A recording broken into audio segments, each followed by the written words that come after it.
Bonjour Bruno Mini. Bonjour. Merci d'avoir accepté l'invitation du Républicain Lorrain ici à Nancy. Vous êtes depuis le 16 février 2007, pratiquement 6 ans, jour pour jour, l'entraîneur de l'équipe de France féminine de football qui sera opposée le mercredi 6 mars au Brésil, dans une ville, Nancy, et un stade que vous connaissez bien, très bien même, on va y revenir. Permettez-moi pour commencer ce petit détour par Laragne, votre petit village des Hautes-Alpes, le gamin de 7-8 ans qui joue sur la place du village avec ses copains sous le regard des petits vieux qui se disent qu'est-ce qu'il joue bien. Est-ce que ce gamin pouvait-il imaginer adulte conjuguer le football au féminin? Oui et non. Oui et non, parce que les filles jouaient avec nous, mais le conjuguer à haut niveau, je ne savais pas ce que c'était, quoi. En fait, quand on tapait dans la balle, nous, il n'y avait pas de football pro, on ne pensait pas à l'équipe de France.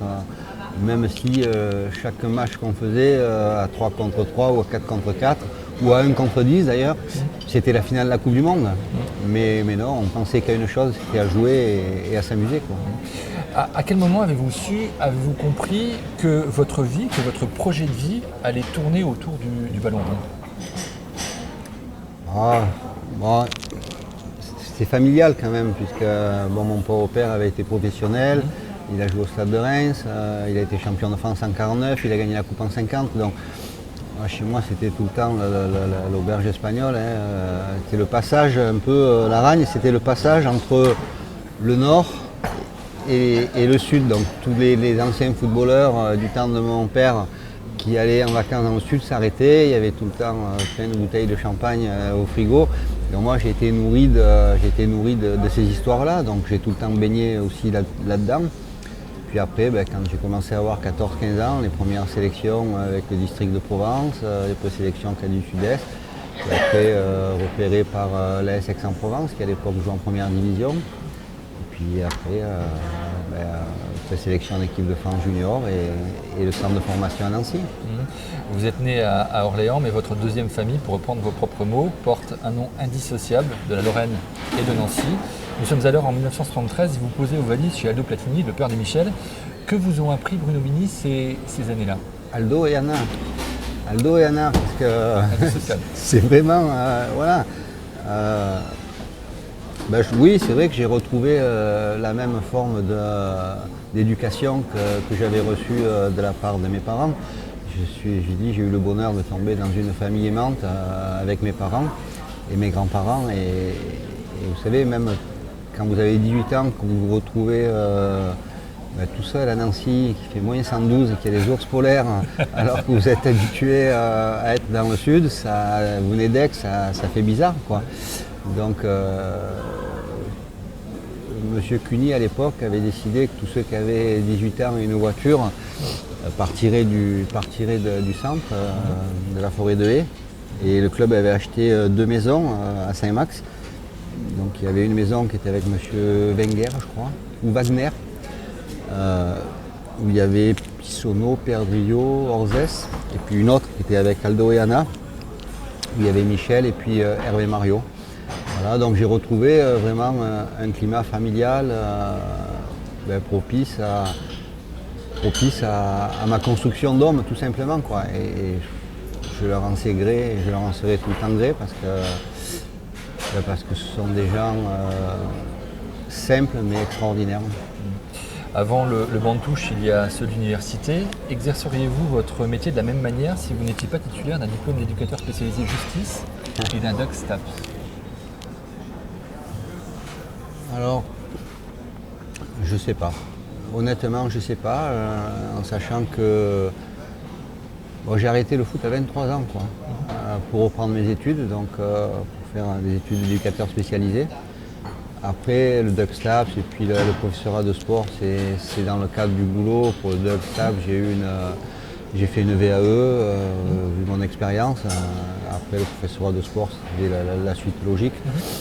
Mais bon, ce sont des gens comme Aldo, ce sont des gens comme Anna, ce sont des gens comme Hervé Collot, comme Antoine Redin aussi, qui ont été mes vrais professeurs d'université, quoi. C'est eux qui ont été les vrais professeurs d'université.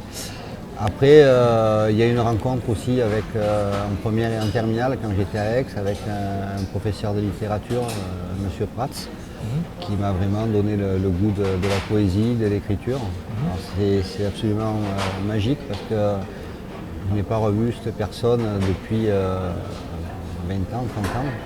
Et après la Coupe du Monde, il m'a envoyé un mail à la Fédé et l'année dernière, je l'ai retrouvé à Marseille pour un repas autour d'un nouveau gros sel et c'était fantastique, quoi. Voilà.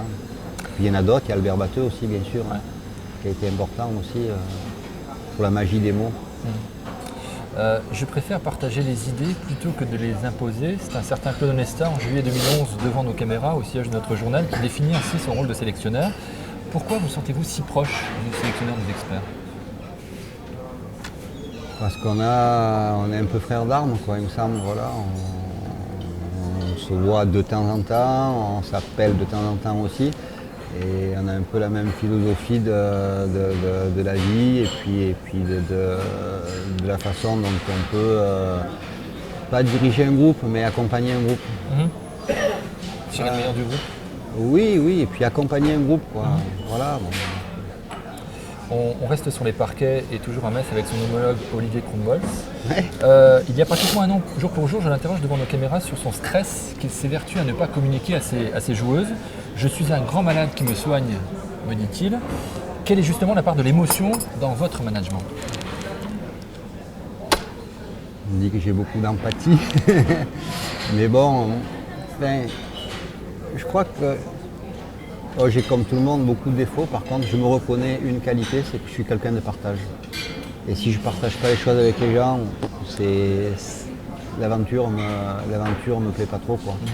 Et puis j'adore aussi faire partager le rêve, quoi. Voilà, ce sont les moteurs un petit peu de mon action, avec le travail, le respect, l'ambition aussi, la confiance. Parce que sans confiance, j'ai du mal à travailler, quoi. Quel est le principal conseil que vous avez donné à Amélie Mauresmo, la nouvelle capitaine de l'équipe de France féminine de tennis, qui a consulté également Yannick Noah? Je n'ai donné aucun conseil à Amélie. Elle est venue passer une journée avec nous aux Jeux Olympiques et a priori ça lui a bien plu. Elle a passé une journée complète, après elle a assisté à la causerie, elle a remis les maillots. C'était un moment de bonheur avec elle. En plus, pour l'avoir vue quand j'étais CTR de la Méditerranée dans un Krebs jouer au foot, c'est une excellente joueuse de foot. Donc maintenant qu'elle a de nouvelles responsabilités, on de temps en temps un petit texto pour s'encourager et j'espère qu'elle va revenir nous voir rapidement parce que voilà, c'est quelqu'un de bien aussi. Que dirait Jean de La Fontaine de la tempête médiatique que vous avez traversée en fin d'année dernière? Quelle moralité en tirez-vous aujourd'hui sur votre rapport avec les médias? Moralité, je ne sais pas. Il faudrait que je trouve une fable qui... Mais je sais pas. Si, peut-être c'est... c'est quoi? C'est le lion et le puceron, je crois, ou un truc comme ça. Patience et longueur de temps sont plus que force et ni que rage. Voilà, je trouve ça, j'aime bien aussi, ou la cigogne et le renard. C'est bonheur de tromper un trompeur. Il y a la SACEM, sans transition, oui. C'est 19,35 € que vous avez touché, je crois, en 2012. Ah, c'était un régal. Alors, on ne les a pas touchés en plus, parce qu'ils les gardent un an, donc on va les toucher bientôt là. Mais s'ils me font un chèque, je vais l'encadrer, quoi. Ça correspond à quoi, ces 19,35 €? Ben, nos droits d'auteur. Mais sur un titre qui est... On ne sait pas encore sur quel titre. D'accord. Voilà, parce qu'on a 15 titres avec Paul Gérard Savelli qui sont enregistrés à la SACEM. Bon, moi, je fais que les paroles. Lui, il fait la musique. Donc, Paul Gérard Savelli, c'est CTR de Corse. Et c'est mon observateur privilégié, pas parce qu'il écrit des chansons, parce qu'il est très compétent sur les observations et sur le foot. Et bon, après, vous déposez les trucs. Et puis, a priori, je crois que c'est quelqu'un qui a dû prendre... un bout de chanson pour faire mettre dans une pub ou un truc comme ça, quoi. Non, c'est rigolo. Alors, ma question, entre un titre remporté avec votre équipe et un titre remporté cette fois, qui gagnerait le cœur des gens, un titre, un air, une mélodie, lequel des deux, le sélectionneur, l'auteur et l'interprète que vous êtes choisirait? Non, mais c'est le titre avec l'équipe. Il n'y a même pas photo, quoi. Ouais. Parce que voilà, je préfère, j'ai pas préféré, mais un titre avec l'équipe, ça a 1000 fois plus de valeur qu'un tube au top 50. Même si ça me rapporterait 1000 fois moins. Mais je m'en fous, quoi. C'est pas tant l'aspect, j'allais dire pour le coup, SACEM ou l'aspect rétribution, mais plutôt l'aspect être dans la tête, dans le cœur des gens avec des mots qui ont tellement d'importance pour vous. Mais j'écris pas pour les autres. Je suis très égoïste. J'écris pour moi, c'est mon oxygène. Après, vous savez, on n'a pas fait de disque, on a une maquette de DVD, on a une maquette de CD. Ouais. Et on ne le vend même pas, je donne à mes amis et tout. Puis après, les gens qui veulent l'écouter l'écoutent, ceux qui ne veulent pas l'écouter l'écoutent pas, mais ça ne me gêne pas. Ouais. Et on nous a dit, il y a plein de gens qui nous ont dit, mais vous devriez le donner à des chanteurs, je suis sûr qu'il y a l'un ou l'autre qui pourrait prendre une chanson. Je n'ai pas le temps de faire tout ça, j'écris, Paul Gérard compose. Par contre, ce qui nous fait plaisir, c'est qu'un jour, il y en a une qui marche un tout petit peu, mais pour une bonne raison. Ça nous permettrait d'avoir un petit peu d'argent pour financer Paul Gérard Savelli pour qu'il puisse refaire une vingtaine de chansons en Corse. En Corse. Où là je n'interviendrai pas, mais parce que bon, c'est un type exceptionnel, un compositeur magnifique. La part de l'écriture, en compétition, j'ai lu que vous écriviez souvent la nuit, justement pour les titres. Est-ce que vous écrivez aussi en dehors des compétitions? Oui. C'est mon oxygène, c'est ma nourriture, j'ai besoin d'écrire. Des choses que vous ne partagez pas forcément, vous disiez c'est égoïste. Oui, des fois c'est des petites nouvelles. Alors ce qu'il y a de terrible, c'est que quand j'écris des chansons maintenant, avant je les écrivais au crayon, je pouvais gommer et tout. Avec l'ordinateur c'est terrible. Hein. Parce que maintenant avec l'ordinateur, on efface. Hein. Par contre il y a plein de nouvelles que j'écris et puis que je supprime. Simplement. Ouais. Parce que j'aime pas les photos, moi. Parce que les photos, ça jaunit. Ouais. Et j'ai écrit un truc, des fois, d'une 50aine de lignes, ou de 2 pages, ou de 3 pages. Et j'estime que c'est bien comme ça. Je me le garde, hop, et j'efface. De façon à ne pas le relire. Au reste de la littérature, vous citez régulièrement Paulo Coelho. Quels sont les mots, les vôtres et ou les siens, que vous utiliseriez pour décrire ces Brésiliennes que vous allez rencontrer le 6 mars à Marcel-Picot? C'est la fantaisie, c'est le Brésil, quoi. C'est le Brésil. Et c'est le vrai football brésilien. Mais vous savez, il y a une grande similitude entre le football pratiqué par les hommes et les femmes dans tous les pays. C'est-à-dire, vous jouez contre les Italiennes, c'est la culture italienne, tactiquement bien en place et tout, un peu. Vous jouez contre les Espagnols, c'est passe courte. Vous jouez contre les Brésiliennes, c'est le football samba.